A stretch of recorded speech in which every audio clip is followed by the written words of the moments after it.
वालेकुम। आवाज आ रही है सबको मेरी?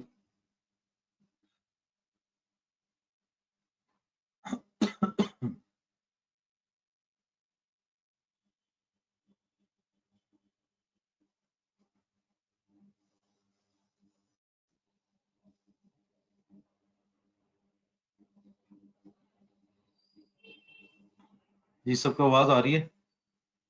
जरा मुझे बता दें।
स्क्रीन क्लियर है? मैं सबको अनम्यूट कर दूं एक दफा।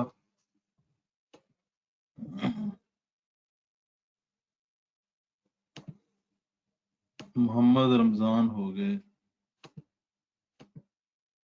नमान, सलमान, तैयबा।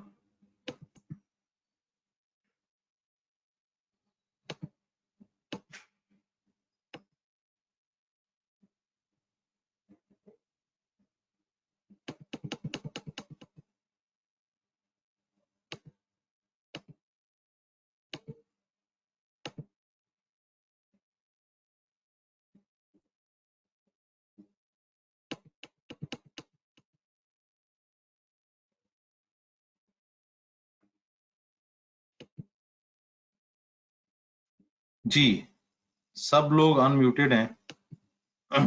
आप लोग बोल के सवाल कर सकते हैं। स्क्रीन क्लियर है? आवाज भी क्लियर है?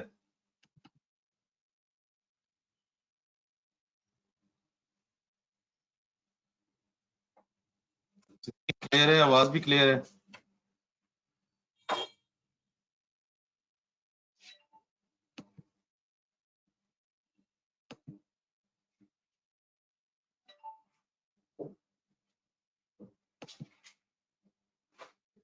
ओके।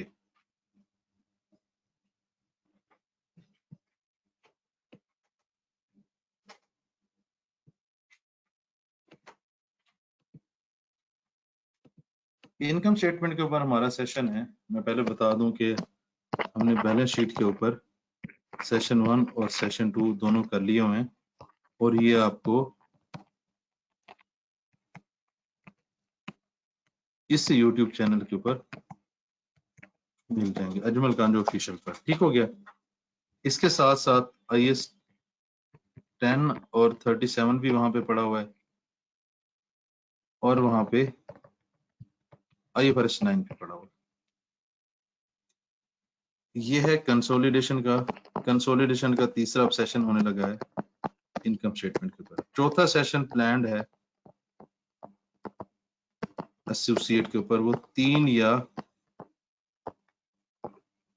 4 अगस्त को होगा। क्या ये मैप क्लियर है? क्या ये मैप क्लियर है आपको?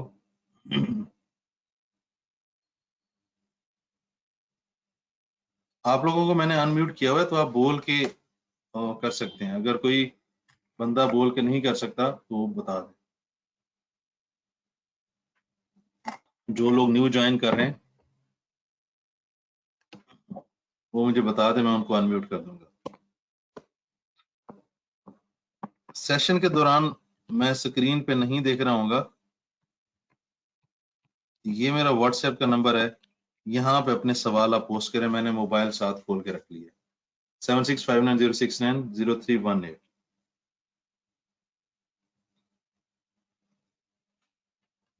ठीक है, 03187659069069। यहाँ पे आप सवाल कर सकते हैं, बजाय इसके कि आप यहाँ पे टाइप करें सेशन के दौरान। जी वालेकुम सलाम। ठीक है, और जो लोग म्यूट हैं वो मुझे बता दें, मैं उनको साथ साथ अनम्यूट कर दूंगा। कोशिश ये करें कि बोल के सवाल पूछें ताकि बाकियों को भी समझ आए और हम उसको अच्छे से आंसर कर सकें। नंबर मेरा काइंडली नोट कर लें। जी, नवीद ने अनम्यूट किया अपने आप को। जी नवीद, कोई सवाल है आपका? सर ये 7-6 है कि 7-8 है? सॉरी, ये सर आपके क्या सवाल नंबर है? में 7-6 है कि 7-8 है? 7-6 है। मैं दोबारा लिख देता हूँ।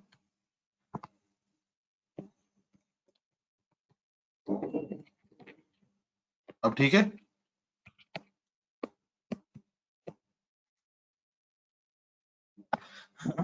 जी, अब इस रिवीजन सेशन का मैं आपको सियाको सबाक भी बता देता हूँ। बैलेंस शीट के 1 और 2, इनकम स्टेटमेंट का 1, एसोसिएट का 1। अब ये कंसोलिडेशन हो जाएगी रिवीजन कंप्लीट। अब जो हमारी रिवीजन क्लास हो रही है 10 अगस्त से, उसमें इन रिवीजन क्लासेस का बड़ा रोल है, क्योंकि अगर ये आपने अटेंड की हुई हैं तो हम फास्ट पेस में यहाँ पे चलेंगे। यहाँ पे मैं आपको स्मार्ट वेज बताऊंगा कि किस स्टैंडर्ड में कौन सी चीज आपने याद रखनी है, कौन से कॉन्सेप्ट कैसे याद रखने हैं, कौन से फॉर्मेट्स आपने कैसे याद रखने हैं। कुछ मैं यूनिवर्सल एग्जांपल्स आपको दूंगा कि यार ये एग्जांपल्स कर लो, वो आपके सवाल हो जाएंगे। कुछ हम यहाँ पे पास पेपर कर तो कंसोलिडेशन 20 नंबर का लाजमी आता है, इसलिए आई सजेस्ट कि ये चारों सेशन आप लें इस रिवीजन में बैठने से पहले। अगर आपने कंसोलिडेशन को ग्रिप करना है, यहाँ पे आपको ये बहुत फायदा देगा। अगर आपने क्लास नहीं पढ़ी हुई, क्लास नहीं पढ़ रहे, तो आपको बहुत फायदा देगा। नहीं, सवाल है जी आज कंसोलिडेशन कंप्लीट हो जाएगी? जी, इनकम स्टेटमेंट की रिवीजन कंप्लीट करेंगे आज। इनकम स्टेटमेंट कंप्लीट करेंगे। तो जो कंसोलिडेशन की रिवीजन होगी रिवीजन क्लास में, उससे पहले अगर आप ये करके बैठते हैं तो यहाँ पे हम पास्ट पेपर करेंगे, स्मार्ट तरीके लॉजिक्स डिस्कस करेंगे, कुछ एग्जांपल्स करेंगे, तो ये आपके 20 नंबर 1-2 दिन में ही रिवीजन क्लास में पक्के हो जाएंगे, बशर्ते कि आपने अगर ये सारी सुनी हुई हो, तब आपको ज्यादा फायदा होगा। चलिए, ये हो गया सारा मैप, ये सारा हो गया प्लान। स्टार्ट करते हैं। अगर कोई अनम्यूटेड नहीं है, जो न्यू ज्वाइनर्स हैं, वो मुझे बता दें, मैं उनको अनम्यूट कर दूंगा। कोशिश ये करेंगे बोल के सवाल करें, ज्यादा अच्छा है। वलीद, कौन से वाले वलीद हो यार? वो रेगुलर वाले क्लास से? जी मिस। नहीं सर मैंने तो सिर्फ टेस्ट ज्वाइन किया हुआ है। ओके ओके, असल में मेरी क्लास में भी एक है वलीद, मैंने समझा कि वही वलीद है शायद। कोई बात नहीं सर। अच्छा जी। जी मिस ने माइक ओपन किया था। ये मैं, कुछ लोग न्यू ज्वाइनर्स हैं, उनको अनम्यूट करो। चलें जी मिस, व्हाट्सएप मेरे पास ओपन है, आप लोग उधर सवाल कर सकते हैं। यहाँ पे बोल के कर लें तो ज्यादा बेहतर है। कंसोलिडेशन इनकम स्टेटमेंट, हमें पता है कि एक कंपनी होती है पेरेंट, एक होती है सब्सिडी। इसने इस कंपनी को खरीदा होता है। हमने इन दोनों की इनकम स्टेटमेंट को मिला के कंसोलिडेटेड इनकम स्टेटमेंट बनानी होती है। सारे हेड्स, क्योंकि अलग से जब इनकम स्टेटमेंट बन रही है, जाहिर सी बात है पूरा IS1 का फॉर्मेट लगेगा। ये सारे हेड्स यहाँ पे इसकी अपनी बुक्स में, ये सेपरेट बुक्स हैं इनकी, ये सेपरेट बुक्स हैं। ये चल रही है पैरेलल। ये हम एक एडिशनल बना रहे हैं कंसोलिडेशन के लिए, यानी कि जब पेरेंट की बुक्स में हम एडिशनल जो कंसोलिडेटेड फाइनेंशियल स्टेटमेंट्स ऐड करेंगे तो ये अलग से तो लाजमी आ रही होंगी, प्लस ये एडिशनल वाली भी कंसोलिडेशन वाली भी आने लग जाएंगी। Consolidated balance sheet, consolidated income statement, consolidated cash flow, consolidated changes in equity, ये सारी स्टेटमेंट्स कंसोलिडेटेड भी आ रही होंगी। अब इनकम स्टेटमेंट का सिंपल रूल है, हर फिगर को स्ट्रेट अवे ऐड कर देना, हर फिगर को स्ट्रेट अवे ऐड कर देना है। पहली बात यहां तक बताएं, क्लियर है? स्ट्रेट अवे ऐड कर देना है। ऐड में अब क्या क्या आगे पॉइंट्स हैं वो मैं आपको आगे आके आहिस्ता आहिस्ता बताता जाऊंगा।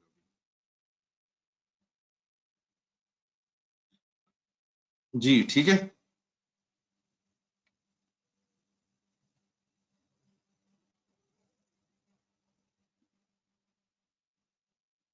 जी अभी सेशन शुरू हुआ है और रिकॉर्डिंग के मैसेज आने लग गए हैं। भाई सेशन हो रहा है तो आके बैठ जाओ।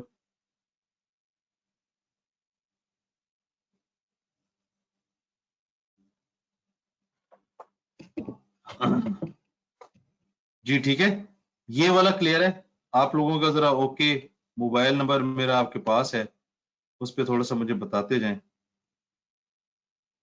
और जहां पे आवाज डिस्टॉर्ट हो मोबाइल नंबर पे मैसेज कर दें। यहाँ पे मुझे देखना पड़ता है, ये देखो ना, जैसे अब सवाल आया हुआ कि अवेलेबल होगी रिकॉर्डिंग।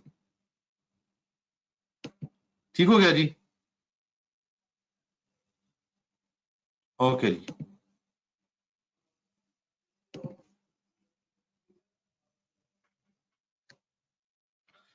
अब यहाँ पे इनकम स्टेटमेंट में असल है कि आहिस्ता आहिस्ता जरा पेस पकड़ेंगे, जरा आप यूज टू हो जाए।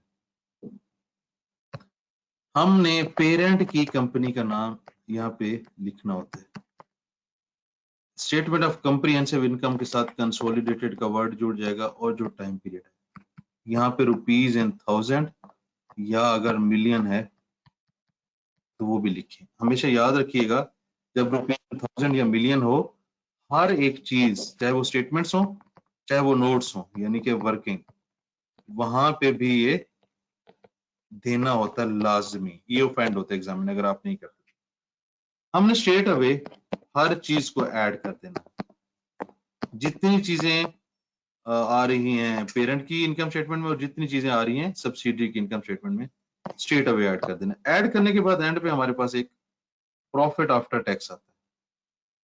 प्रॉफिट आफ्टर टैक्स की सेग्रीगेशन की जाती है कि इसमें पेरेंट का शेयर कितना है और एनसीए का शेयर कितना है। अगर मैंने 80% एक्वायर किया है सब्सिडरी को, तो जाहिर सी बात है इसमें से 80% मेरा है और 20% किसका है?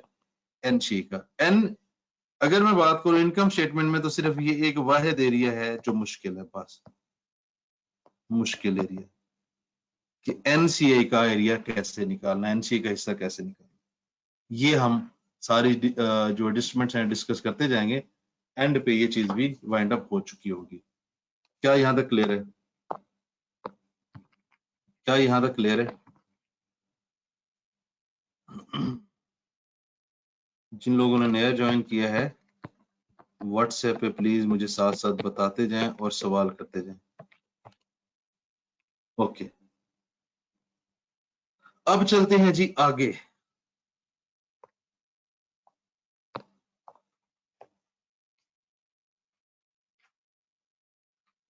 इनकम स्टेटमेंट में एक जो प्रॉब्लम वाली चीज है, ये जहन में रखने वाली चीज है कि पेरेंट हैं आप, लेट्स से सेल्स है 100, आप सब्सिडी की सेल्स को ऐड कर रहे हैं, लेट्स से वो भी है 50, प्रोपोर्शनेट। जिस डेट को आपने एक्वायर किया उस डेट से लेकर रिपोर्टिंग डेट या आज की डेट, लेट्स से कि मैं 31 दिसंबर 2021 पे खड़ा हूं, ये मेरी रिपोर्टिंग डेट है। इस डेट तक, एक्विजिशन डेट से लेकर इस डेट तक, अगर तो ये इसी साल में फॉल करती है, दो सिचुएशन हो सकते हैं ना, या तो उसने यहां कहीं पे एक्विजिशन की होगी या उसने दरमियान में इस साल में एक्विजिशन की होगी। ठीक हो गया? अगर उसने दरमियान में एक्विजिशन की है तो हमें प्रोपोर्शनेट करना पड़ेगा वैल्यूज को। लेट्स से कि एक्विजिशन हुई 1/5/2021 को। अब हमें सब्सिडरी की हर फिगर को जितने महीने इस साल वो हमारी सब्सिडरी रही, कितने महीने बनते हैं? ये 8 महीने बनते हैं। हर फिगर को प्रोपोर्शनेट करेंगे। क्या ये पॉइंट क्लियर है? ये मैंने सारी बात बता दी। क्या ये पॉइंट क्लियर है?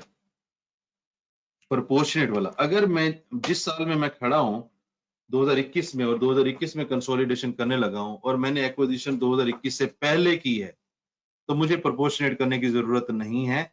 अगर जिस साल में मैं कंसोलिडेशन कर रहा हूं उस साल के दरमियान में मैंने एक्विजिशन किया है, तो फिर सब्सिडरी की हर फिगर को नोट कर लें, सब्सिडरी की हर फिगर को मुझे प्रोपोर्शनेट करना पड़ेगा, क्योंकि जितने टाइम वो मेरी सब्सिडरी रही उतने टाइम मैंने उससे कमाया है, और उतने टाइम की ही अर्निंग मैंने अपनी इनकम स्टेटमेंट में ऐड करनी। क्या ये बात क्लियर है?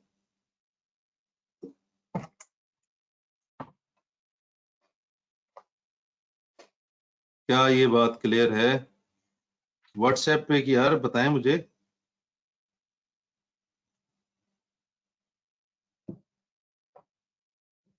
Clear clear, okay. अब हम आते हैं, ये जो प्रॉफिट आया, हमने पेरेंट और सब्सिडी की हर चीज को इकट्ठे जोड़ दिया। वो प्रॉफिट मेरा कितना है, मैं पेरेंट हूं, और एनसीए का कितना है। आपने एनसीए की जो वर्किंग करनी है वो कैसे करनी है? लेट्स से कि ये टोटल है 10,000। एनसीए की वर्किंग कैसे करनी है कि इस साल, जिस साल में कंसोलिडेशन कर रहे हैं, इस साल उसका प्रॉफिट फॉर द ईयर कितना है। इसमें कुछ एडजस्टमेंट्स होंगी, एडजस्टमेंट्स के ऊपर हम बात करेंगे। वो एड लेस करने के बाद जो फाइनल आंसर होगा उसके साथ एनसीए की परसेंटेज मल्टीप्लाई करेंगे तो मेरे पास एक आंसर आ जाएगा। लेट्स से कि ये 200 थी और एनसीए की परसेंटेज थी 20%, और ये आंसर आ गया नेट करके 200। 200 के साथ मैं 20% करूंगा तो ये बन जाएगा 40। तो एनसीए आ जाएगा मेरा 40। 10,000 में से मैं 40 निकालूंगा तो 9,660 मेरा आ जाएगा पेरेंट का। एडजस्टमेंट की अभी हमने बात नहीं की, वो आगे होगी। क्या यहां तक क्लियर है कि हमने एनसीए का शेयर कैसे निकालना है? क्या यहां तक क्लियर है? सर एक क्वेश्चन जी था जी जी जी। कि प्रॉफिट ऑफ सब्सिडरी के आगे जो करंट ईयर लिखा हुआ है ये भी प्रोपोर्शनेट होगा? नहीं, ये ऑटोमेटिकली हो जाएगा। ये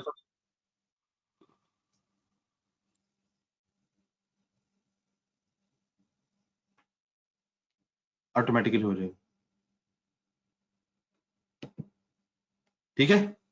फॉर द ईयर प्रॉफिट उठाना सब्सिडी का। क्लियर? कोई और सवाल?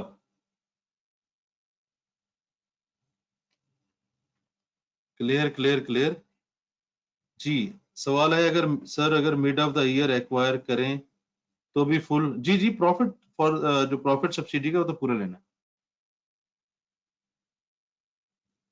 अभी अभी अभी अभी अभी अभी एक मैं मशवरा देता हूं आपको, आपके अंडरस्टैंडिंग के लिए। यहां पे सिर्फ मैकेनिज्म समझ जाए बस, इसकी सबकी एग्जांपल्स अभी आ जाएंगी। फॉर एग्जांपल फुल लेना है, प्रोपोर्शनल लेना है। मैं आप लोगों का ये आंसर सवाल अभी अवॉइड करना चाह रहा हूं, मैं अभी अवॉइड करना चाह रहा हूं। अभी आप ये सोचें कि उसका प्रॉफिट पकड़ा, एडजस्टमेंट करने के बाद जो आंसर आया उसके साथ परसेंटेज मल्टीप्लाई की, टोटल में से ये निकालना है। ये तो हो गया एनसीए का, टोटल में से ये निकालना है, वो हो गया पेरेंट का। मैकेनिज्म समझे, ये मैं अवॉइड करना चाह रहा हूं, इसलिए आपने देखा मैं पाज ले रहा हूं। इस रुक जाए, ये एग्जांपल्स आएंगे। मैकेनिज्म, मैकेनिज्म, कॉन्सेप्ट, लॉजिक, वो क्लियर है? मैं एक काम करता हूं, मैं कहता हूं बिफोर द ईयर एक्विजिशन है, प्रोपोर्शनेट वाली बात ही खत्म कर देता हूं। अब पूरे साल का आ गया, इसलिए कह रहा हूं अभी मैकेनिज्म समझे कि मैकेनिज्म में क्या होना है। ये सारी एग्जांपल्स आगे आने वाली है। अभी मतलब थोड़ा सा मेरे साथ सब्र करें, वेट करें जी। ठीक है, क्लियर है? कोई अगर अनम्यूट नहीं है तो बता दी, यहां तक बता दें क्लियर है जी।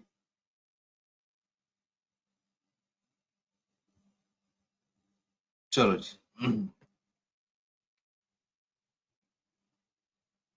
ओके। ये मैं कह रहा था, ये देखें ना, ये मैकेनिज्म के बाद अब ये क्वेश्चन स्टार्ट हो गए। अब हम करने लगे हैं बिफोर द ईयर। अभी मतलब थोड़ा सा अगर आप मेरे साथ चलेंगे तो मैं आहिस्ता आहिस्ता आपको स्टेप बाय स्टेप बिल्ड करके आगे लेकर चलूंगा। अगर मैंने एक्विजिशन बिफोर द ईयर की है, यानी कि मेरा साल चल रहा है 2021, ईयर एंड है 31 दिसंबर 2021, और मैंने कहीं 2018 में यानी कि 2021 से पहले एक्विजिशन की है, फिर क्या करूंगा? ये मेरे पास सवाल है, पेरेंट की फिगर्स, सब्सिडी की figures, 80% shares. Profit after tax कितना है इसका? 24 है। प्रॉफिट आफ्टर टैक्स कितना है? 24 है। ये मैंने स्ट्रेट अवे सबको, बिफोर द ईयर था, स्ट्रेट अवे सबको ऐड कर दिया। अच्छा, मजे की बात, कुछ इसमें फिगर्स हैं, ये आपने कैलकुलेट करनी है। Grass profit, profit before tax, profit after tax, ये कैलकुलेट करनी है आंसर्स के बाद। इसको भी स्ट्रेट अवे उठा के ना लिख दीजिएगा, ये नोट कर लें, ये गलती होती है। ठीक है जी, ये स्ट्रेट अवे हमने बिफोर द ईयर था, हमने स्ट्रेट अवे ऐड कर दी। फॉर द ईयर था 24, एनसीए का रेट था 20, मल्टीप्लाई किया, ये थे, ये देखो ना, टोटल आया है 99। 24 का 20% लिया तो ये आ गया 4.8, इसमें से इसको लेस करूंगा तो बचेगा 94.2। ये मेरा पेरेंट का है, ये मेरा एनसीए का है, और ये प्रॉफिट एट्रीब्यूटेबल टू आ गया एनसीआई और पेरेंट। क्या ये सिंपल वाली एग्जांपल क्लियर है? पहले आपका आंसर हो गया कि बिफोर द ईयर में क्या होना है, अभी स्टेप बाय स्टेप सारी चीजें हो जाएंगी। क्या ये क्लियर है? क्या ये क्लियर है? क्लियर, बड़ा शॉर्टकट लिखा है अभी आपने क्लियर को। अच्छा जी, अब आपके सवाल का जवाब आ गया। अब आप यहाँ पे आपको सारे सवालों के जवाब मिल जाएंगे, इसलिए मैंने कहा यार ठीक है, इनको कह देता हूँ फुल होगा, देखते हैं क्या होते हैं। ड्यूरिंग द ईयर, मैं 2021 में खड़ा हूं और 2021 के दरमियान में ही कहीं मैंने एक्विजिशन की है। मेरे पास है ये parent, subsidy income statement, profit for the year 24, 80%, date है 31 दिसंबर 2020, और मैंने एक्विजिशन किया 1 जुलाई 2020। 6 महीने इस साल के, 6 महीने इस साल के ये मेरी सब्सिडी थी। मैंने इसकी हर एक फिगर को प्रोपोर्शनेट करना है, मैंने इसकी हर एक फिगर को क्या करना है? प्रोपोर्शनेट करना है। ड्यूरिंग द ईयर है, देख लेते हैं जी। 80% 1 जुलाई,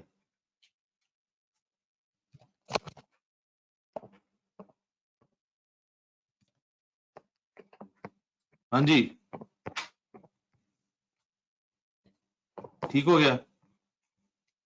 प्रोपोर्शनेट क्लियर है, प्रोपोर्शनेट कर लेंगे, प्रोपोर्शनेट कर लेंगे।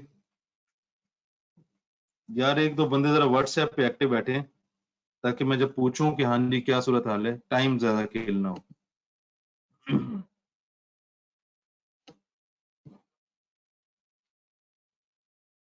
माइक सबके ओपन है, डायरेक्ट जो सवाल करना है आई सजेस्ट कि आप बोल के करें, वरना मेरे लिए तो बड़ा आसान है कि मैं सवाल ना पूछूं, मैं आधे घंटे में सारे खत्म कर लूं।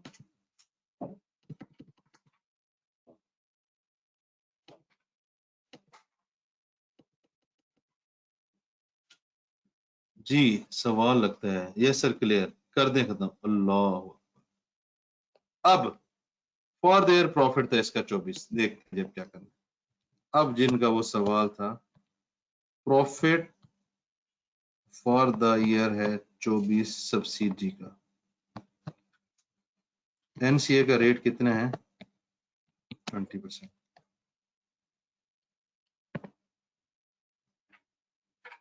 कुछ नजर आया? अब यहाँ पे बेसिकली वो सवाल यहाँ पे होना चाहिए। अब देखें ये क्यों करना पड़ता है। 24 फॉर द ईयर प्रॉफिट था, जब मैंने हर चीज को आधा कर दिया तो ये तो वैसे ही 12 रह गया, ये 12 कर दिया। तो यस, ये सही जगह, ये सही टाइम है, हमने प्रोपोर्शनेट करना है, उसके साथ रेट मल्टीप्लाई करना। जी अब सवाल करें, अब सवाल करें।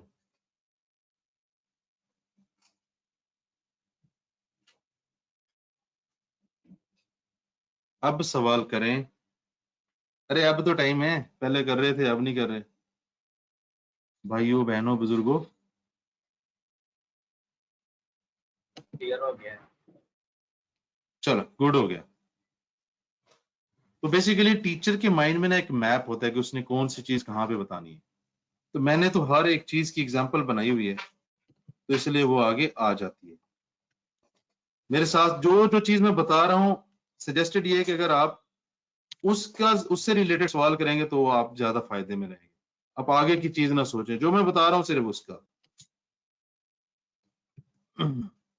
डीपीओ गुडविल पॉजिटिव हो तो हम बैलेंस शीट में लिखते हैं, अगर गुडविल नेगेटिव हो तो वो हमारी सीआरई में जाती है, यानी कि ये हमारी इनकम होती है। अगर हमारी गुडविल नेगेटिव हो, बार्गेन परचेज ऑप्शन, ये हमें पता है दो तरीके से गुडविल कैलकुलेट करते हैं, कोई भी मेथड यूज हो। जब गुडविल नेगेटिव होगी, जब गुडविल नेगेटिव होगी तब क्या करना है, इसे इनकम बनाना है और उसका नाम रखना है बार्गेन परचेज ऑप्शन। उसे क्या बनाना है? इनकम बनाना है और उसका नाम क्या रखना है? Bargain purchase option. जी पहले बताएं इस कॉन्सेप्ट की क्लियरेंस होगी।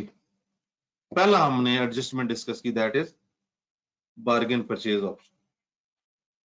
पहली हमारी एडजस्टमेंट हुई क्या? Bargain purchase option, goodwill negative जो होती है। क्या ये क्लियर है? क्या ये क्लियर है दोस्तों?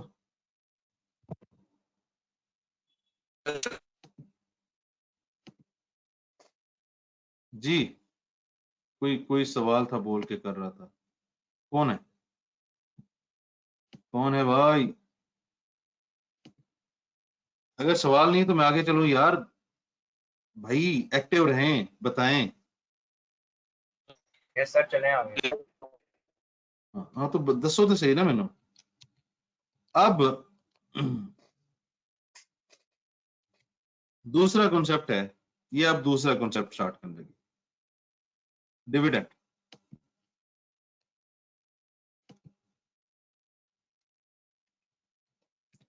डिविडेंड जरा समझने वाली बात है। कुछ सिचुएशंस हो सकती हैं,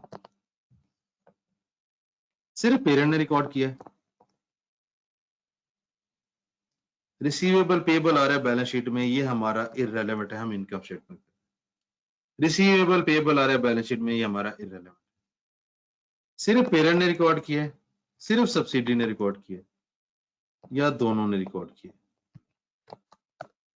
यानी कि लेट्स से कि 10 मिलियन का डिविडेंड बना 80% इन्वेस्टमेंट पे, इसको सिर्फ पेरेंट ने रिकॉर्ड किया या सिर्फ इसने किया या दोनों ने किया? ये तीन सिनेरियो हो सकते हैं। अपने ग्रुप से आप इनकम चार्ज करके अपनी इनकम नहीं बढ़ा सकते। अगर पेरेंट ने रिकॉर्ड किया है तो आप क्या करेंगे? उसकी इनकम को कम कर देंगे, उसकी इनकम को कम कर देंगे, ये 10 मिलियन उसकी इनकम कम हो जाएगी। इनकम स्टेटमेंट में डिविडेंड इनकम से 10 मिलियन कम हो जाएगी। भाई ये मुझे कॉल कौन कर रहा है? अब पेरेंट ने रिकॉर्ड नहीं किया हुआ सब्सिडी ने रिकॉर्ड किया हुआ है उसने अपना एक्सपेंस रिकॉर्ड कर लिया, हम ये एक्सपेंस रिवर्स कर देंगे।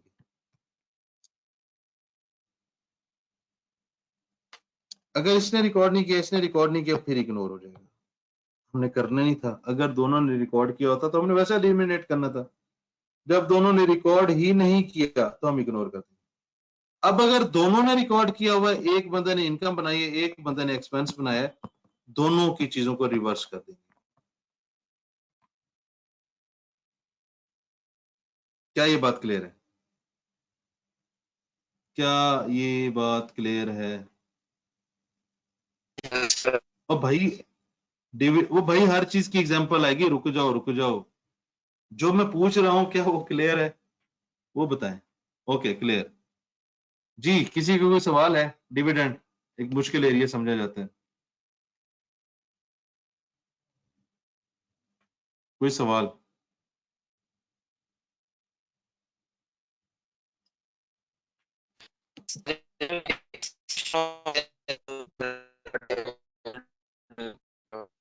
भाई अल्हम्दुलिल्लाह हमें बिल्कुल समझ नहीं आई तो बचत होगी। तनवीर भाई 24 कहां से है? सब्सिडी की इनकम स्टेटमेंट का प्रॉफिट फॉर द ईयर था। सर ये मैं कैसे ऑन होगा? और ये जो भाई भी बोल रहे हैं उनकी हमें आवाज बिल्कुल नहीं आ रही। रिजवान का मैं माइक ओपन कर दूं जी। रिजवान किधर है? रिजवान अली, ये ले रिजवान भाई आपका माइक ओपन हो गया जी। कोई सवाल है?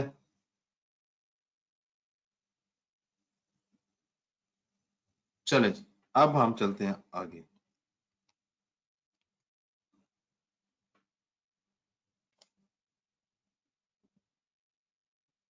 जी जी, अब हम चलते हैं आगे।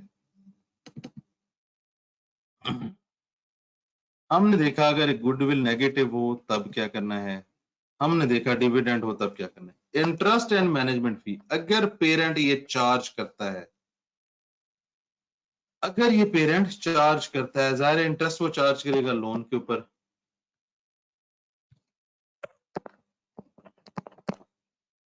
और मैनेजमेंट फी वो चार्ज करेगा। इसने अपनी इनकम बनाई हुई थी, पेरेंट ने, सब्सिडी ने अपना एक्सपेंस बनाया हुआ था, रिवर्स करते हैं। सेम फी, पेरेंट ने इनकम बनाई हुई थी, सब्सिडी ने एक्सपेंस बनाया हुआ था, रिवर्स करते हैं। क्या ये कॉन्सेप्ट क्लियर है?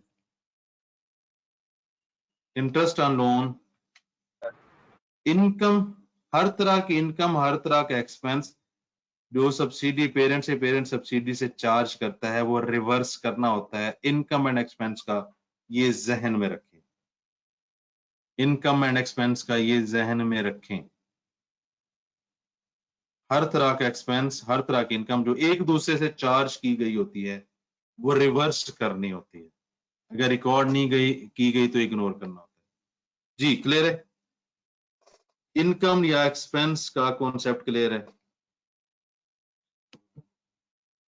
इनकम या एक्सपेंस का कॉन्सेप्ट क्लियर है? रिजवान भाई आपका माइक ओपन है लेकिन आवाज नहीं आ रही।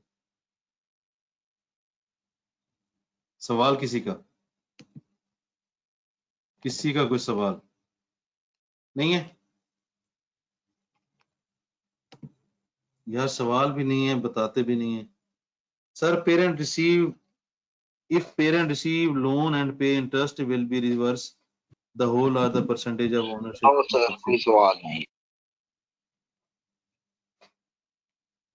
अगर इंटरेस्ट पेरेंट लोन लेता है तो पहली बात है कि loan receivable payable balance sheet से कवर हो जाएगा।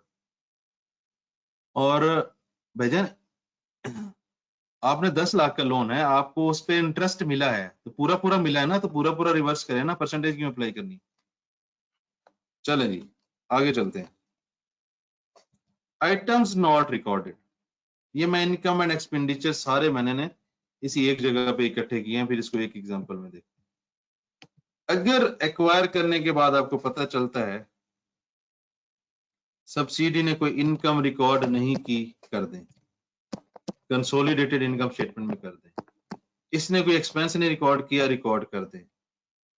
एसेट रिकॉर्ड नहीं किया, एसेट चला जाएगा बैलेंस शीट में, उसका इम्पैक्ट डेप्रिसिएशन ये रिकॉर्ड कर दे। क्या ये बात भी क्लियर है? क्या ये बात भी क्लियर है?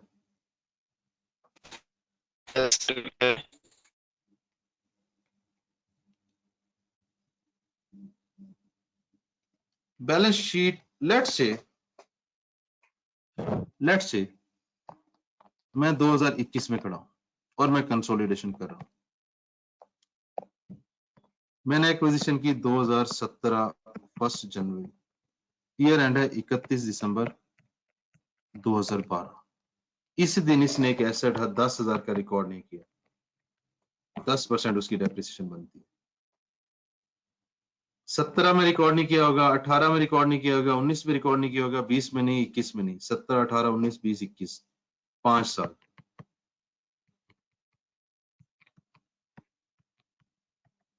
हजार इंटू 5,000, 5,000 है टोटल डेप्रिसिएशन। कितनी है टोटल? हम इनकम स्टेटमेंट बनाते हैं फॉर द ईयर, यहां पे जो इस साल वाली होगी वो एडजस्ट करेंगे, वो रिकॉर्ड करेंगे। क्या ये बात भी क्लियर है आप लोगों को? Very very very important concept. हाँ जी, मजा आ रहा है? समझ आ रही? कोई किसी वो गलत नहीं समझते नहीं आ रही, पर मजा बड़ा आ रहा है। क्लियर है भाई? यार कितने ने यार सर क्लियर है, लेकिन वो ऊपर 31 दिसंबर ये 21 होगा या 12 ही होगा? ये 12 लिखा है, सॉरी 21 मैंने प्रोनाउंस 21 की है। इस 21 में खड़ा हूं। 17 की 1 जनवरी को मैंने एक्विजिशन की है, 5 साल बनते हैं। उसने एसेट ही नहीं रिकॉर्ड किया था तो ज़ाहिर है डेप्रिसिएशन में नहीं रिकॉर्ड की होगी। टोटल डेप्रिसिएशन 5,000, इनकम स्टेटमेंट में करंट ईयर की 1 साल। अच्छा जी, बहुत मजा आ रहा है, दिल गार्डन गार्डन हो रहा है। ओके, लेकिन अगर सर वो 5 साल तक एसेट ही डिस्पोज कर दिया हो तो फिर कैसे एंट्री करेंगे? भजन पहले एंट्रीज करेंगे फिर डिस्पोजल करेंगे। डेप्रिसिएशन अपनी जगह पे अलग है, डिस्पोजल का गेन लॉस अलग है। तो सर पहले डेप्रिसिएशन की एंट्रीज करके बाद में डिस्पोजल की एंट्रीज करेंगे? जो P&L में तो एक डेप्रिसिएशन की एंट्री होती है, एक डिस्पोजल गेन लॉस की एंट्री होती है ना, तो दोनों अलग अलग करनी पड़ेंगी ना।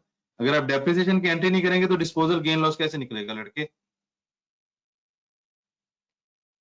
लेट्स से उसने 21 में ही उसने ये चलते रहे वाला सिनेरियो अप्लाई करते हैं, 2020 में उसने डिस्पोज कर दिया। अब मेरा एक सवाल है, अब भाई डिस्पोजल का उसने तो रिकॉर्ड ही नहीं किया था, डिस्पोजल कहां से ले आए हो? Items not recorded.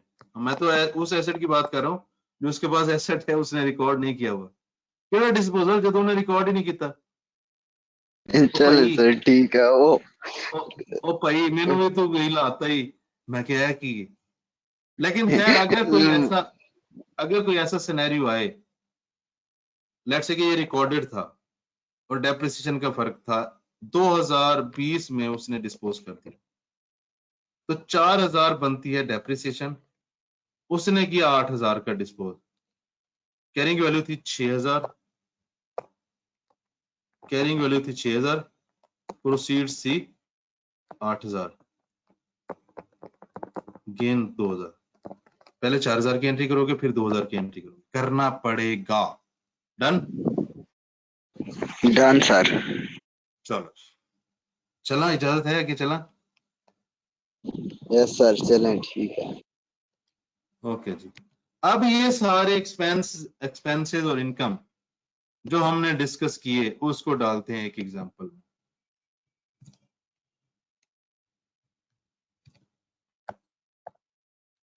Bargain purchase option negative goodwill, क्या करेंगे? ये तो वही सिनेरियो ना, अब ये नहीं मैं अब बताऊंगा। पेरेंट की सारी डिटेल, सब्सिडी की सारी डिटेल, ये profit for the year, NCI. अब आगे एडजस्टमेंट, अब यानी कि ये तो स्टेट अब ऐड करना है, ये तो बार बार नहीं बताना चाहिए ना मुझे, अब के बताता जाऊं। चलो जी बता देते हैं। ये स्ट्रेट अवे हमने ऐड कर दिया, ये हमने स्ट्रेट अवे जाके कर दिया ऐड। ये लो जी, ये जितनी फिगर्स हैं ये सारी दो फिगर्स ये ऐड हो गई। अब पहली एडजस्टमेंट है नेगेटिव गुडविल 10। मैंने कहा था नया हेड बनाना है, इनकम स्टेटमेंट में जाके नया हेड बना दे। ये लो इनकम का एक नया हेड बन गया। अगली एडजस्टमेंट देखते हैं।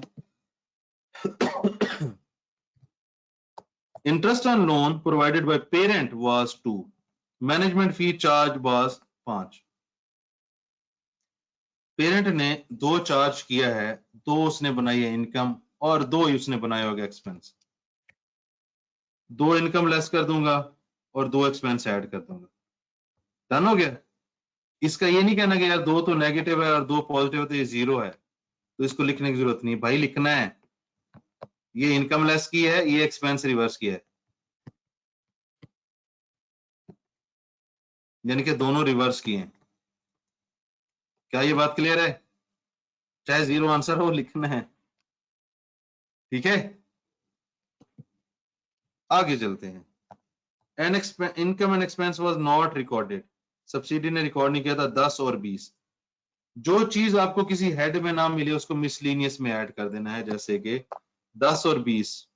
इनकम थी 10, ये मैंने यहाँ पे अदर इनकम में 10 रिकॉर्ड कर ली, अदर एक्सपेंसेस में ये 20 लेस कर दिया। उसने रिकॉर्ड नहीं किया था, मैंने रिकॉर्ड कर लिया। क्या ये भी क्लियर है? क्या ये भी क्लियर है? Yes sir.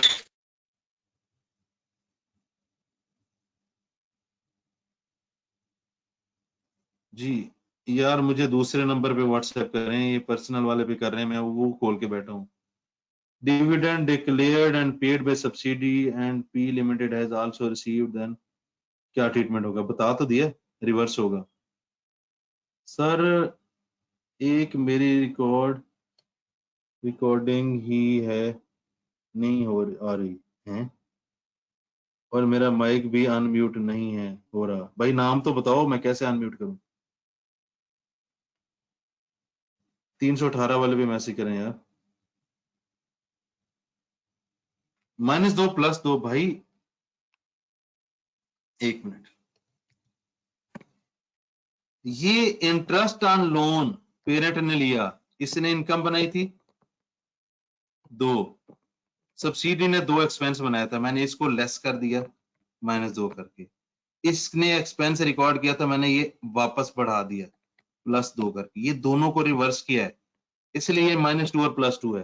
अल्लाह के बंदो, अब मैनेजमेंट फी चार्ज जैसे हमने इंटरेस्ट ऑन लोन किया वैसे हम इसको करेंगे 5।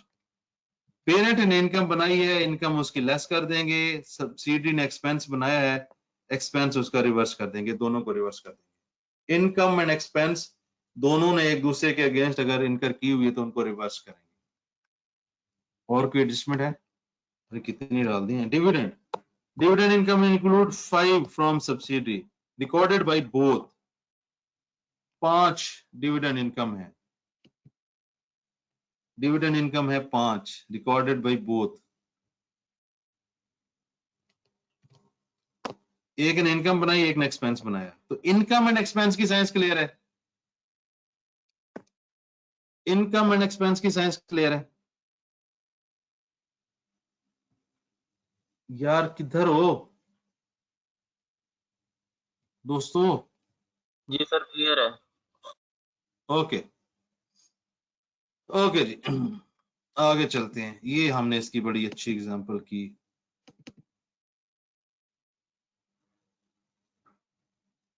Impairment on goodwill. वाह, ये एक भाई जागे हैं, कहते लिंक भाई ऊपर जाके देखो ग्रुप में।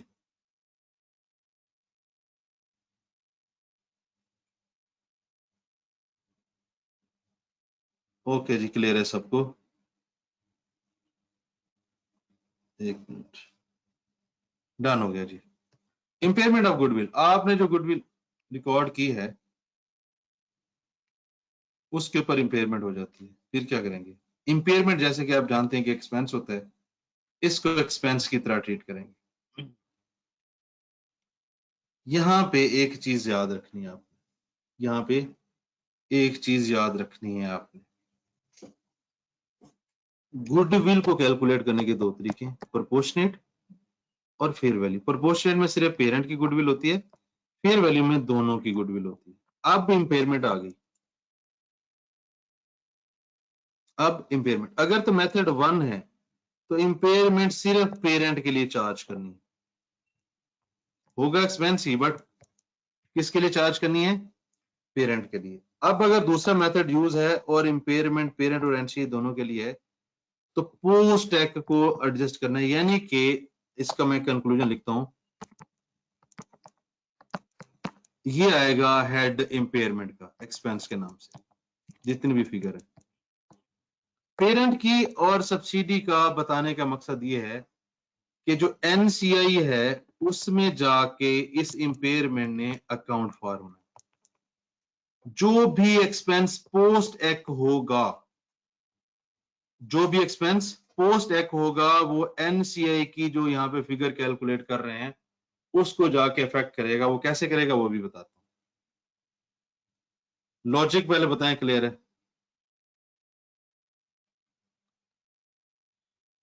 कि इंपेयरमेंट एक्सपेंस के तौर पे आएगा बुक्स में, पहली बात यह है।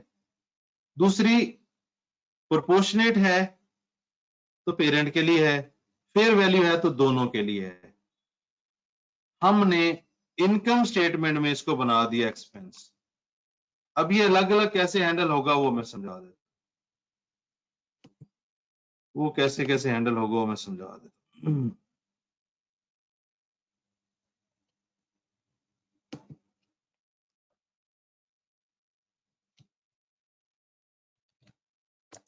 Income statement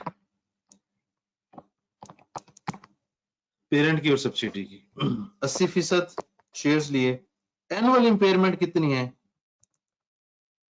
25। मेथड कौन सा है, प्रोपोर्शनेट। मेथड कौन सा है, प्रोपोर्शनेट। मैंने पहला रिजल्ट क्या बताया कि इसने इंपेयरमेंट का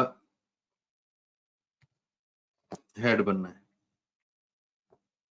अगर ये प्रोपोर्शनेट होगा तो एनसीए के ऊपर कोई इंपैक्ट नहीं, फॉर ईयर 24 था वही आ गया। पहले प्रोपोर्शनेट के केस में क्लियर है, प्रोपोर्शनेट के केस में क्लियर है।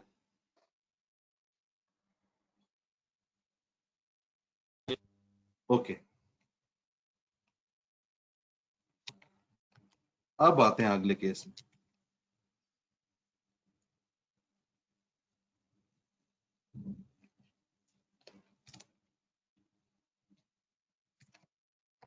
सारा कुछ वही, मेथड फेयर वैल्यू, और यहां पे गुडविल कितनी है, इंपेयरमेंट है 4। इंपेयरमेंट का हेड, अरे यार ये तो हमने बना दिया 24 फॉर देयर प्रॉफिट था, 4 माइनस करके 20%, यानी कि एक पहली एडजस्टमेंट आई जिसने प्रॉफिट फॉर द ईयर को अफेक्ट करना है, दैट इज इंपेयरमेंट, अगर ये फेयर वैल्यू मेथड से, क्योंकि ये पोस्ट है, साल के एंड पे जो प्रॉफिट्स होते हैं उसको इसने जाके एडजस्ट करना होता है, जैसे आप लोगों ने बैलेंस शीट में भी सीखा हुआ है। तो एनसीए की कैलकुलेशन यहाँ पे मेन है। इसमें पहली चीज आ गई, अगर इंपेयरमेंट हो फेयर वैल्यू मेथड पे तो आपने प्रॉफिट फॉर द ईयर में से इंपेयरमेंट को लेस करना है, फिर परसेंटेज मल्टीप्लाई करना। क्या ये बात क्लियर है?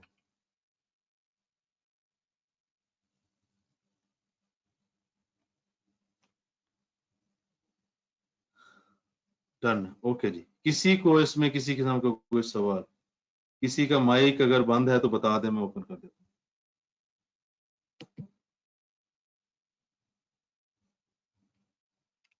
क्लियर है? क्लियर है। ओके, चलो जी। ये हमने नेगेटिव गुडविल को देखा, उसकी इंपेयरमेंट देख ली, यानी कि अभी तक हमने जो एडजस्टमेंट्स किए हैं, नेगेटिव गुडविल मेन, और ये सारे इनकम एंड एक्सपेंसेस, यहां तक डिविडेंड हो, इंटरेस्ट हो, मैनेजमेंट फी हो, कोई इनकम एक्सपेंस रिकॉर्डेड ना हो। अलग से कॉन्सेप्ट बीपीओ और अलग से इम्पेयरमेंट ऑफ गुडविल। और जी किसका सवाल है? किसका सवाल है? कोई सवाल है?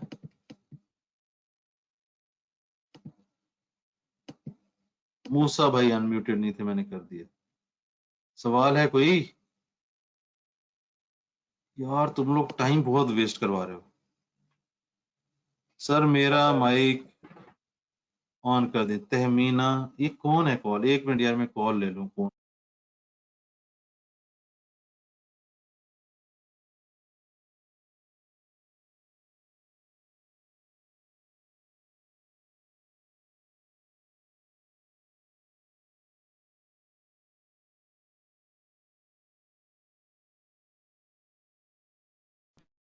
यार मुझे कॉल तो ना करो क्लास के दरमियान में, अल्लाह के बंदो। ये मैं दो लोगों का, रिजवान का और तहमीना का, नहीं रिजवान का माइक ओपन करना। मैं रिजवान का माइक ओपन कर दूं।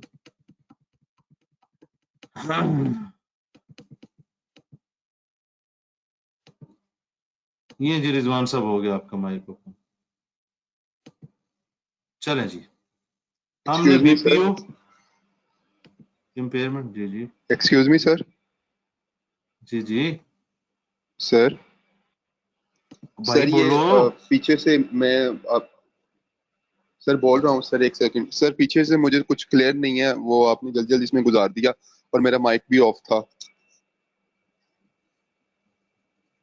अब आपको रिकॉर्डिंग सुननी पड़ेगी। फिर मैं आपको व्हाट्सएप कौन पे सा वो पॉइंट क्लियर? जो मुझे पॉइंट्स नहीं समझ लगेंगे वो कौन सा पॉइंट है? एक दफा रिकॉर्डिंग सुन सर। लेना ना, अगर फिर भी क्लियर ना तो बता दें। चलें ठीक है सर, थैंक यू। भाई डिविडेंड का मैं बता दिया है कि हर तरह की इनकम और हर तरह का एक्सपेंस अगर एक दूसरे से इन्होंने कमा के रिकॉर्ड किया हुआ है तो उसको रिवर्स करना है। वो इनकम हो, वो कुछ भी हो, वो डिविडेंड हो, फर्क नहीं पड़ता। ये सिंपल सा इसका लॉजिक है, ठीक है। अब आते हैं जी फेयर और value sir adjustment. Impairment of goodwill वो तो अभी करवाया है ना, इतना लंबी डिस्कशन उस पर हुई है। अगर उसमें कोई सवाल है तो पूछ लो, पूरा नहीं रिपीट कर सकता, टाइम नहीं है इतना। Fair value sir adjustment, impairment of कोई गुडविल में सवाल? आपने बोला कि ओके हाँ सर। हाँ ओके सर, जी ओके जी, ओके पूछो पूछो, अरे पूछो। ठीक है सर, आप कंटिन्यू करें। सवाल कंटिन्यू करें sir. Sir impairment of goodwill में आपने बोला है कि इसको एज एक्सपेंस रिकॉर्ड करेंगे, तो इम्पेयरमेंट को गुडविल हाँ, में से माइनस नहीं करते हम? वो तो बैलेंस शीट में करेंगे ना, मैं बैलेंस शीट थोड़ी बना रहा हूँ। एंट्री क्या होती है? Impairment expense debit, goodwill credit. भाई गुडविल मैं तो इसकी ओके बात ओके करूँ सर, ना, ठीक अभी है। ये तो बैलेंस शीट में होगा, लड़के है डबल एंट्री में से गावा का होना। हाय हाय, फेयर वैल्यू एडजस्टमेंट। नहीं नहीं सर, वो ठीक। चलो ठीक है, क्लियर हो गया।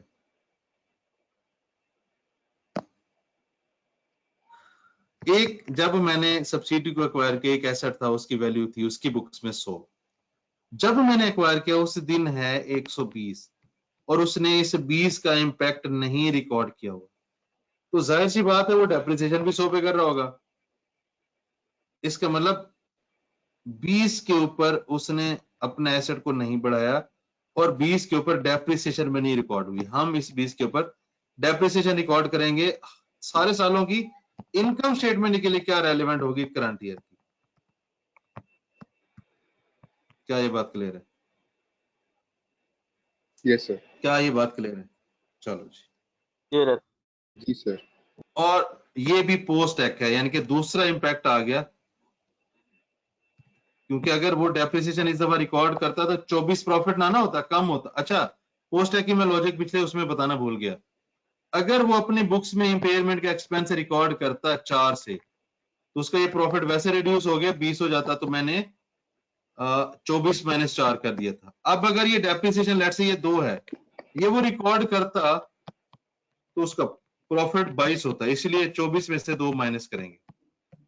लॉजिक क्लियर हुई पोस्ट एक्ट की? ये पोस्ट एक्ट का ये दूसरा इंपैक्ट आ गया, फेयर वैल्यू एडजस्टमेंट की डेप्रिसिएशन। और पहला क्या था? इंपेयरमेंट या फेयर वैल्यू पे होगा। क्या ये दोनों याद रहेंगे? एनसीए ही मुश्किल है इसमें, वो समझ लें बस। याद रहेगा? जी sir. Okay,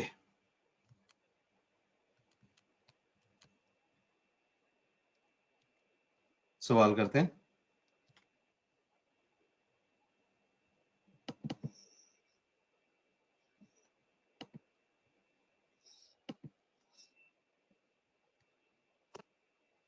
fair value adjustment 100 का उसकी बुक्स में है, आज 120 का है, उसने 20 काम रिकॉर्ड किया हुआ है। या दूसरा केस ये हो सकता है कि 20 रुपए का एसेट ही नहीं रिकॉर्ड किया हुआ, और ये एसेट का हम पहले ही डिस्कस कर चुके हैं। अब हम सिर्फ डेलिवेट एडजस्टमेंट पढ़ेंगे ताकि हमारा टाइम बचे। 3 साल पहले एक्वायर किया है, एक्विजिशन डेट के ऊपर डेप्रिशिएबल एसेट था, फेयर वैल्यू थी 120 इन एक्सेस, 120 उसने काम रिकॉर्ड की हुई है, और एसेट की लाइफ है 10 साल, 3 साल हो गए एक्वायर किए हुए, कितनी होगी? 12 थी 36, टोटल डेप्रिसिएशन है 36। इस साल की कितनी बनेगी? 12। इस साल की कितनी बनेगी? 12। 12 लो जी, 12। ये लो जी, ये सारा सवाल करने के बाद ये हमारे पास आ गई 12, और 12 डेप्रिसिएशन मैंने किधर ये। अब उसने जब रिकॉर्ड ही नहीं किया, मैं एक्सपेंस रिकॉर्ड कर दूंगा, और ये पोस्ट एक्ट भी है। अगर वो उसने रिकॉर्ड की होता तो आज उसका प्रॉफिट फॉर द ईयर 12 होता, 24 ना होता, तो इसलिए मैंने ये 24 से 12 माइनस कर दिया। क्या ये बात समझ आ गई? फेयर वैल्यू एडजस्टमेंट की डेप्रिसिएशन जी सर। करंट ईयर की।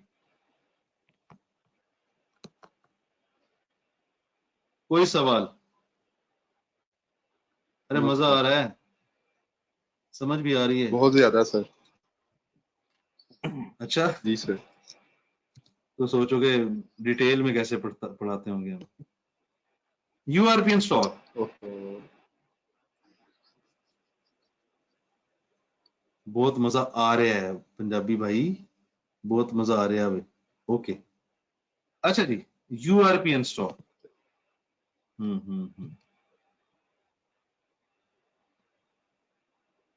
यूआरपी आप लोगों को पता है अनरियलाइज्ड प्रॉफिट होता है। सबसे पहले तो मैंने यूआरपी कैलकुलेट करना है। लेट्स से कि 100 रुपए की चीज पेरेंट ने बेची सब्सिडी को 120 पे, कितना प्रॉफिट कमाया? 20 रुपए। 20। ये वो प्रॉफिट है। अगर ये स्टॉक अनसोल्ड रहे साल के एंड पे, लेट्स से कि सारे अनसोल्ड है, अनसोल्ड टोटल प्रॉफिट में से अनसोल्ड स्टॉक का प्रॉफिट वो यूआरपी होता है। अगर ये सारा ही अनसोल्ड है तो ये 20 यूआरपी है। इसका मतलब उसने प्रॉफिट ज्यादा लिखा हुआ है अपनी बुक। अगर पेरेंट ने लिखा हुआ है तो हम उसका प्रॉफिट कम कर देंगे, सब्सिडी ने लिखा हुआ है तब भी प्रॉफिट कम कर देंगे। अब सब्सिडी में लिखा हुआ है और उसने प्रॉफिट कम किया होता तो उसका प्रॉफिट फॉर द ईयर 24 ना आता, इसलिए हम उसको पोस्ट टैक्स के तौर पे भी यूज करेंगे। और यूआरपी के जो आपस में सेल होगी पूरी प्राइस के ऊपर 120 पे सेल कॉस्ट ऑफ सेल की एंट्री होगी। नेट इंपैक्ट तो जीरो आएगा, बट ये एंट्री करनी है स्टैंडर्ड के। यूआरपी का कॉन्सेप्ट क्लियर है? यूआरपी का कॉन्सेप्ट क्लियर है जी? जी सर। चलो सर ये क्वेश्चन सर पूछना है। एक्सक्यूज मी ये सर। एक जी हाँ सर ये अनरियलाइज प्रॉफिट होता है, ये सिर्फ अनसोल्ड गुड्स के ऊपर ही होता है। मतलब हम जो हाँ, सेल हो गई है। मैं लॉजिक समझा देता हूँ, अभी लॉजिक समझा देता हूँ दोस्त, देख इसलिए तो बैठे हैं। आप हुक्म तो करें भाई। अरे यार कौन सा है अभी ये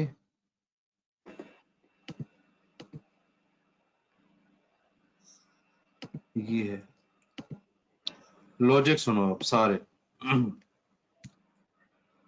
पेरेंट की बुक्स में 100 का स्टॉक था, सब्सिडी को भेज दिया 120, तो ग्रुप में प्रॉफिट कितना आया? नहीं, इधर से नहीं शुरू करते, रुको। पेरेंट की बुक में स्टॉक था 100 का, अगर ये मैं दुनिया को बेचता, दुनिया बाहर बेचता 120 का, तो ग्रुप में प्रॉफिट कितना आता? 20। यही प्रॉफिट मैं बेचता हूं सब्सिडी को 110 का, कितना कमाया? सब्सिडी से कितना कमाया? 10। इसने दुनिया को बेचा 120 का, इसने कितना कमाया? 10। टोटल कितना हो गया? तो टोटल ये 20 है। अगर सब बिक जाए तब भी ग्रुप में 20 आएगा, अगर आप बाहर बेचते हो तब भी ग्रुप में 20 आएगा। जो नहीं बिका वो आपने ज्यादती की, वो आपने अपने आप को बेच के प्रॉफिट कमाया। अगर सेल हो जाए तो अल्टीमेटली वो 20 बन जाएगा। अगर सेल नहीं होता, 100 का था 120 का बेचा, आपने तो बेचा नहीं, एक जगह से उठा के दूसरी जगह रख दिया, तो 20 का प्रॉफिट क्यों रिकॉर्ड किया हुआ है? अगर वो सेल नहीं हुआ तो उसका प्रॉफिट आपकी बुक में ज्यादा आ रहा होता है, उसे रिड्यूस करना होता। हाँ जी, लॉजिक समझ आई भाईजान? ओ जी भाईजान, हाँ, मजा आंदा है? जवाब सर मेरा क्वेश्चन है एक। हाँ, सर ये जो गुड्स सोल्ड कर रहे हैं, इस पे हम मार्कअप और मार्जिन के कॉन्सेप्ट को नहीं कंसीडर करेंगे कि वेदर जो पी है वो एस को मार्कअप पे चीजें सोल्ड कर रहा है या मार्जिन पे चीजें सोल्ड कर रहा है? ओ भाई, रुक। जी सर, जी। कंसोलिडेशन के बैलेंस शीट के सेशन में मार्कअप मार्जिन में डिटेल में विद एग्जांपल्स करवा चुका हूं। मैंने सवाल यहां से किया कि इतना प्रॉफिट आ गया। ओहो, बात सुनो, मैंने कहा प्रॉफिट आ गया, कैलकुलेट तो वैसे हुआ होगा ना, मैं तो फाइनल आंसर की ट्रीटमेंट बता रहा हूं भाई। वो वही बात है, मार्कअप मार्जिन से ही होगा। अब मैं आगे चलता हूं। भाईजान, जो पेरेंट ने बेचा, ये सब्सिडी ने बेचा, वो पिछली स्लाइड पे एक्सप्लेन किया है कि अगर पेरेंट ने बेचा है तो जो पेरेंट का प्रॉफिट है वो रिड्यूस होगा, सब्सिडी ने बेचा है तो उसका रिड्यूस होगा, नंबर 1। अब जब सब्सिडी ने बेचा है तो ये पोस्ट एक्ट भी होता है, ये एनसीए में भी जाएगा, क्योंकि अगर इसने ये लेट्स से कि ये 10 प्रॉफिट जो उसने कमाया अगर इसने रिकॉर्ड किया होता तो फॉर द ईयर प्रॉफिट 24 ना होता, 14 होता है। इसलिए हम पोस्ट एक्ट को ये 24 में से 10 माइनस करके 20% अप्लाई करेंगे, राइट? अब क्लियर है? ठीक है भाइयों? ओके सर जी, सवाल है इस दफा तो स्टेटमेंट ऑफ फाइनेंशियल पोजीशन नहीं आएगी ना, इस बार एसओसीआई आएगी ना। एनालिसिस में बता देता हूँ। बैलेंस शीट का सवाल आता है, इनकम स्टेटमेंट का आता है, income statement plus balance sheet का आता है। इसके 7 सवाल आए हुए हैं, इसके 2 आए हुए हैं, इसके 4 आए हुए। असेस खुद कर लें। चलो जी।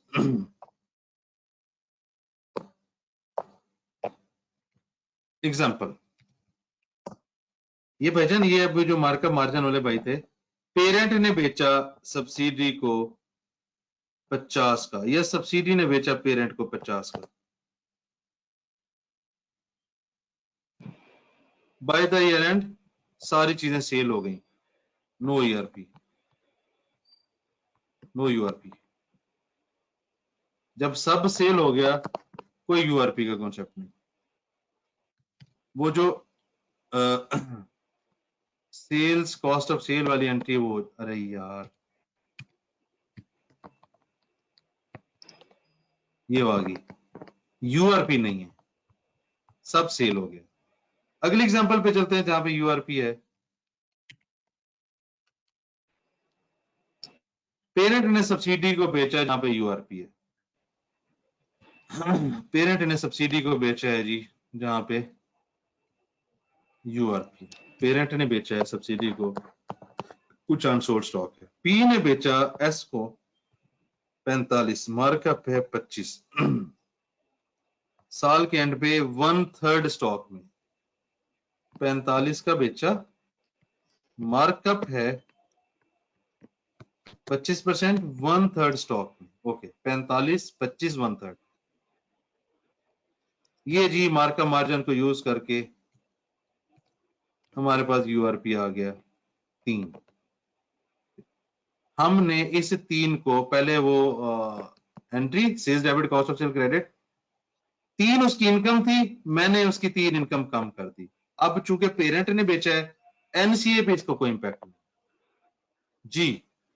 यूआरपी जब पेरेंट बेचे सब्सिडी को, क्लियर है? ओके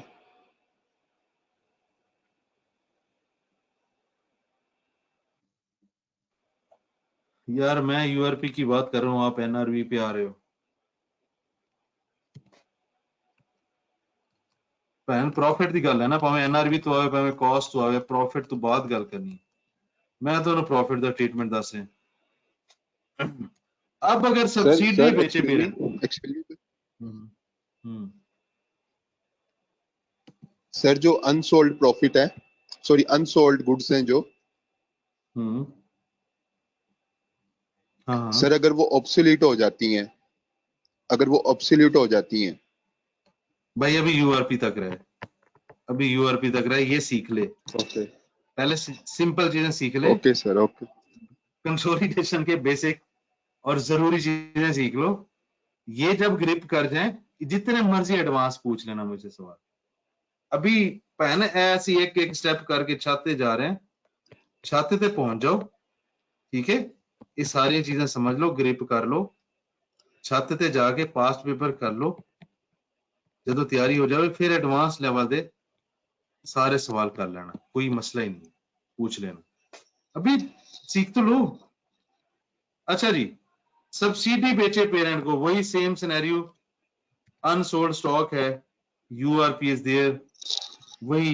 अब सब्सिडी ने बेच, अरे यार सब्सिडी ने बेचा पेरेंट को, वही सारी चीजें, 3 था यूआरपी।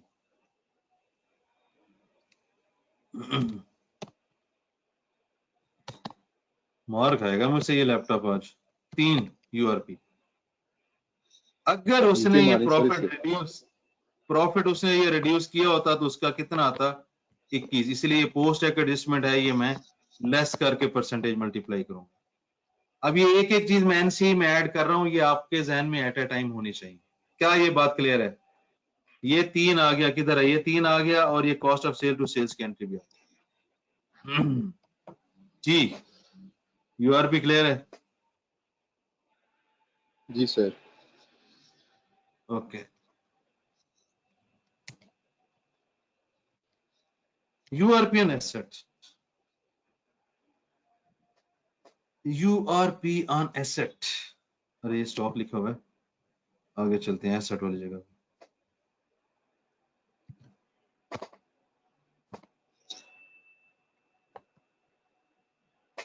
क्या ख्याल है? एक तो प्रॉफिट जो मैंने कमाया है वो प्लस डेप्रिसिएशन, और डेप्रिसिएशन करंट ईयर की, इसकी एग्जांपल करते हैं, वो ज्यादा अच्छा होगा। इसकी एक ही एग्जांपल कर लेते हैं, parent to subsidy. Parent to subsidy नहीं करते, वो पोस्ट एक्ट में नहीं जाएगा, दोनों ही कर लेते हैं, यशी करो। पेरेंट टू सब्सिडी, पी ने एसेट सेल किया, इसको 15 का मार्कअप, 25, रिमेनिंग लाइफ 300।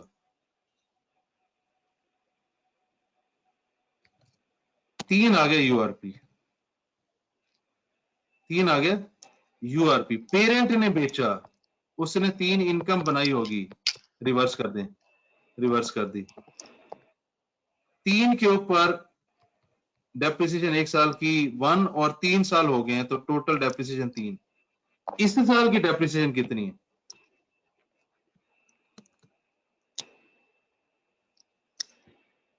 कितनी है? काफी।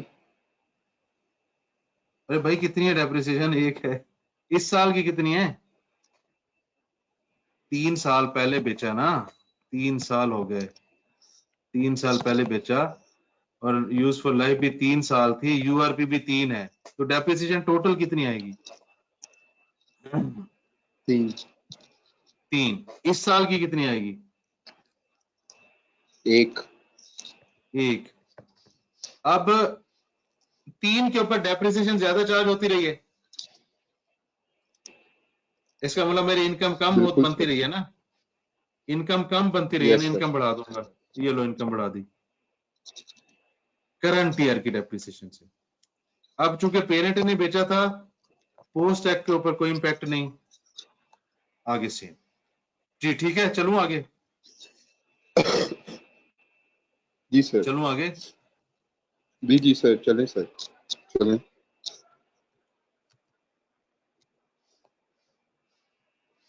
पेरेंट सब्सिडी ने पेरेंट को बेचा है, सारी चीजें सेम। मार्कअप था हमारे पास 3, डेप्रिसिएशन आई हमारे पास 3 फॉर द ईयर 1।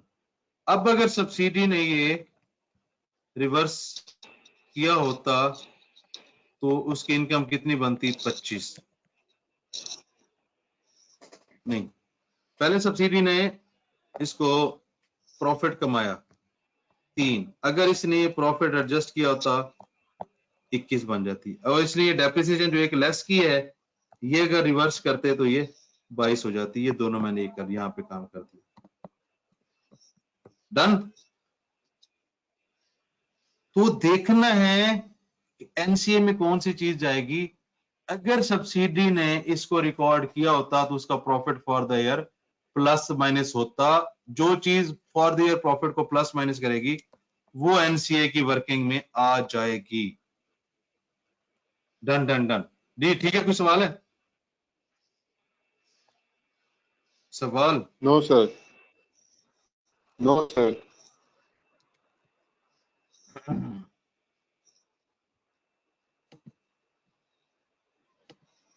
ये पूरा स्ट्रक्चर है एनसीए का।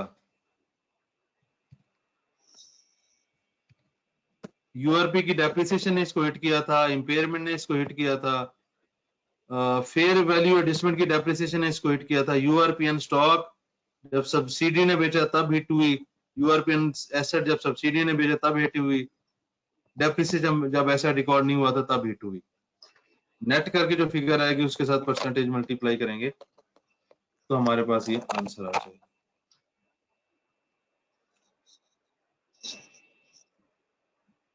जी ठीक है। और आपको मजे की बात बताऊं, खत्म। कितनी खूबसूरती से, हाँ बस ये 100% है, 100% है। आपको मजे की चीज और दिखाता हूँ। दिखाएं सर। सर मजे की, ये सर मजे की होनी जितनी चाहिए।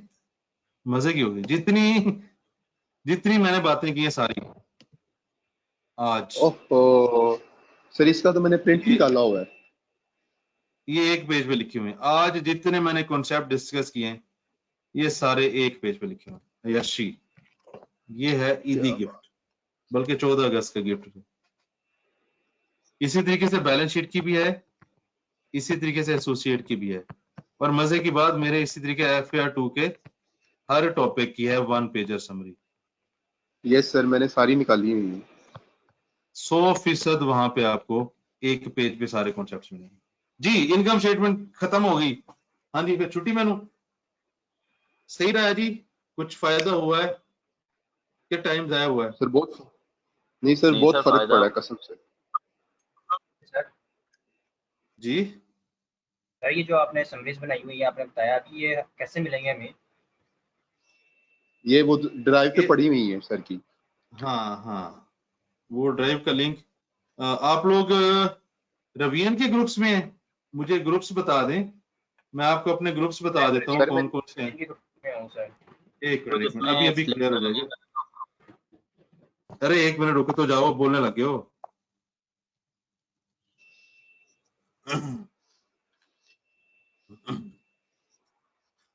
सर आपको कितने साल हो गए हैं पढ़ाते हुए? मुझे 400 साल हो गए। अरे सुन ले। एक ग्रुप है FAR2 बाई कांजू, अगर इसमें है तो यहाँ पे भी रखी हुई है। एक है स्पेशल ग्रुप FAR2, एक है मेरे ख्याल में हेल्प डेस्क 1 2 3, एक है रवियन 1 2, रवियन ग्रुप 1 2। ठीक है। फिर नियर पियर का भी रिसेंट वाला ग्रुप, CMADZ की दोनों क्लासेस का ग्रुप। अगर आप इनमें से किसी ग्रुप में नहीं है, और कोई ग्रुप है, हाँ, और नहीं, यहाँ पे मैंने लिंक दिया हुआ इन ग्रुप्स में मैंने लिंक दिया हुआ है। अगर आप इसमें से किसी ग्रुप में नहीं है, प्लीज डू टेक्स्ट। सर मुझे ऐड कर दीजिएगा, मैंने आपको किया हुआ है। जी ठीक है। अच्छा, और जैसे हमने अभी किया, हम रिवीजन क्लास जो 10 अगस्त को स्टार्ट हो रही है, हम इन्हीं चीजों को आगे लेकर चलेंगे, क्योंकि मैंने बैलेंस शीट भी इतनी डिटेल में करवाया, वो 2 सेशन है उसके। इनकम स्टेटमेंट आज हो गई, एसोसिएट 3 या 4 अगस्त को करेंगे। जब आप ये रिवीजन करके बैठे होंगे, फिर हम करेंगे पास पेपर्स, फिर आएगा मजा। क्योंकि मैं जो पास पेपर करवाऊंगा, मैं अपने तरीके में सोल्यूशन बनाता हूं। जैसे मैंने पढ़ाया है, मैं आई कैप का पास पेपर का सोल्यूशन फॉलो नहीं करता, क्योंकि वो समझ ही नहीं आता। तो अपने sir, तरीके से yes, सोल्यूशन बनाए होंगे, वो पास पेपर की डिस्कशन होगी, इसकी समरीज, इसके फॉर्मेट्स, मोटी मोटी चीजें डिस्कस करूंगा। तो सजेस्टेड यही है कि ये बैलेंस शीट के दोनों सेशन, इनकम स्टेटमेंट का आज वाला सेशन और एसोसिएट का जो सेशन होगा, ये रिवीजन क्लास में बैठने से पहले देख के बैठे, चाहे फास्ट फॉरवर्ड पे देख लें। बट अगर देखें ना, अगर आप 20 नंबर सिक्योर करना चाहते हैं, 4 सेशन कितनी देर के हो जाएंगे? 4 सेशन कितनी देर के हुए होंगे? 2, 2, 4 और 1, 5 और 6 घंटे के ये, और उस एक दिन में 3 घंटे। अगर 9 घंटे आप लगा के 20 मार्क्स सिक्योर कर सकते हैं, और क्या चाहिए? ये 6 घंटे की रिवीजन जो मेरे YouTube चैनल पे पड़ी है, अजमल कांजू ऑफिशियल पे, तो यहाँ पे रिवीजन क्लास ये जो मैंने फ्री में करवाई हुई, balance sheet, income statement, associate की करवानी है अभी 3-4 को। आई सजेस्ट के 10 अगस्त वाले रिवीजन सेशन में ये देख के बैठे तो बहुत ज्यादा फायदा होगा। फायदा इसके अलावा भी होगा, बट वो कम होगा, देख के बैठे। और अल्हम्दुलिल्लाह सर ये जो हाँ सर अभी तक जो ये 10 अगस्त तक हम कंसोलिडेशन को कर लेंगे, वहां तक सारा रिवाइज करके बैठे। मैं ये कह रहा हूं कि जब 10 अगस्त को बैठो, मैं कंसोलिडेशन से स्टार्ट करूंगा। ये चारों सेशन, बैलेंस शीट के 2, इनकम स्टेटमेंट का 1, एसोसिएट का 1, ये सुन के, जिसने सुने हुए हैं वो ठीक है, ये सुन के बैठे तो बहुत फायदा होगा। मशवरा ये दे रहा हूँ। बाकी अगर किसी के पास नोट्स नहीं है, FAR2 के पूरे नोट्स उसे चाहिए सदका जारिया के तौर पे, और उसने आगे भी शेयर करने हैं, तो वो मुझे टेक्स्ट कर दे, मेरा नंबर आपके पास है, मैं आपको शेयर कर दूंगा। मैं एक अच्छा सर आप बंदा हूँ। रिप्लाई बहुत, एक्सक्यूज मी सर, हाँ, सर आप रिप्लाई बहुत लेट करते हैं। मैं एक बिजी आदमी हूँ। ओहो, ओके सर। मैं आपको अपना प्रोफाइल बता देता हूँ। ऑडिट फर्म का आइडिया है ना आप लोगों को? यस सर, जी सर। वहां पे मैं एज अ मैनेजर 2-3 साल में रहा हूँ, अब मैं उधर से आया हूँ। तो मैं एक सीनियर बंदा हूँ, मैं बहुत सारे काम करता हूँ।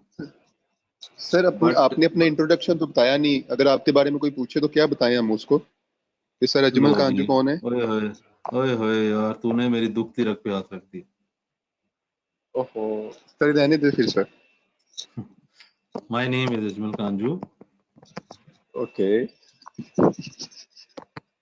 इंट्रो, तू मेरा इंटरव्यू ले रहे? नहीं सर, ऐसा इतनी मेरी औकात अरे। कहाँ पे मैं अच्छा जी, दी एक्सीलेंट अजमल कांजू का इंटरव्यू करूं। इंट्रो, FAR1, FAR2, ये मैं ऑफिशियल पढ़ाता हूँ। ऑफिशियल समझते हो ना, पब्लिक वाला। जी सर। अनऑफिशियल मैं CFAP1 ज्यादा दिलचस्पी से पढ़ाता हूँ, मतलब ये मेरा वो है।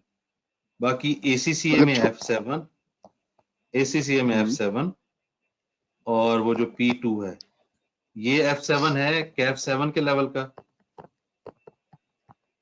और P2 है ये जो CFAP एडवांस वाली अकाउंटिंग, इस लेवल का। ठीक है, अच्छा जी। तो सर मैं आप सुन, अरे पूरा तो होने दे, अभी मैं भी, अभी तो मैंने स्टार्ट किया है। ठीक है, सर 15-20 मिनट लग जाएंगे? बस हाँ ताने मार ले अब। सीए फाइनल एक दो कुछ, बल्कि पेपर की क्वांटिटी नहीं बताते होते, कुछ पेपर रहते हैं। एसीसीए के भी एक दो पेपर रहते हैं।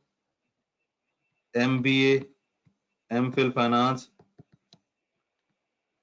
SAB certified. सर ये क्या होता है? ये ईआरपी सॉफ्टवेयर सिस्टम। जब आप शॉपिंग मॉल में जाके शॉपिंग करते हैं ना, वो जो आपको प्रिंट निकाल के देते हैं ना, वो एक सिस्टम लगता है, वो सिस्टम से आता है। ये सिस्टम दुनिया में सबसे महंगे सिस्टम होते हैं। इसका मैं सर्टिफाइड हूँ, इस पे मैंने 7 साल से ज्यादा काम किया हुआ है, 7 साल से ज्यादा। और ये एसएपी बहुत दुनिया का नंबर 1 सिस्टम है। सबसे जो पहले नंबर पे ना वो ये सैप। अच्छा, मेरी कुछ 6 महीने का यूएई में जाके काम करने का एक्सपीरियंस है। एज अ मैनेजर, मैं फर्म में जब मैनेजर था, एज अ मैनेजर ही मैं फर्म की तरफ से यूएई में गया था। सर किस फर्म से आपने आर्टिकल्स किए थे? क्या चाहता है? हुसैन चौधरी, क्रो हार्बर, Lahore. Wow sir, nice. Crowe Lahore, आजकल उसका नाम क्रो है, पहले था क्रो हार्बर। Hussain Chaudhry, okay sir. Normally लोग इसको Hussain Chaudhry and chartered accountant के नाम से जानते हैं। यहाँ पे मैं भाईजान 2 साल से ज्यादा मैनेजर रहा हूँ, तो सीनियर आदमी हूँ मैं। थोड़ा सा देखने में शायद नहीं लगता। सर आप, सर मेरा एक क्वेश्चन है अच्छा आपसे। अच्छा, पहले मैंने मेरे को याद तो कराना था, रुक जा, गल करी जाना। ओके ओके ओके कुछ ओके। रह तो नहीं गया? एमबीए, सीसीए, एमफिल, जरूरी चीजें सर लिख ली? FA, FSC, BA, CA? नहीं नहीं नहीं नहीं नहीं, प्रोफेशनल लिखनी होती है ना लड़के।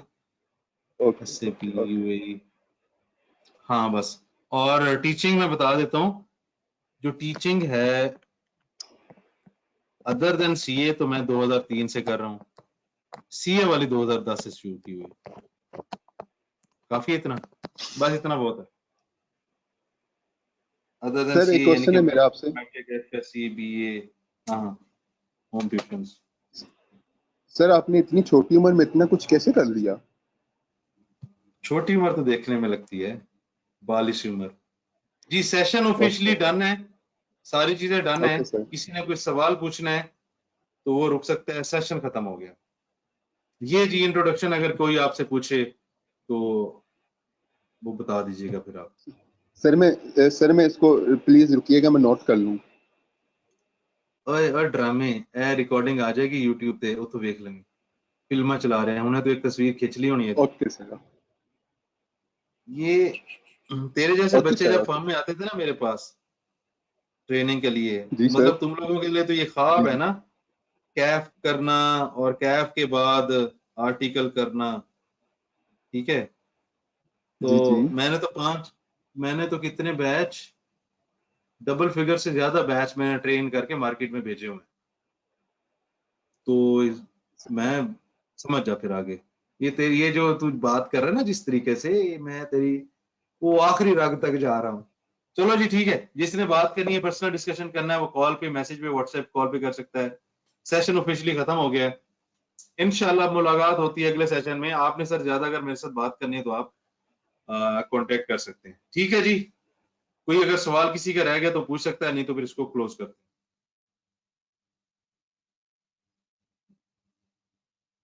डन हो गया?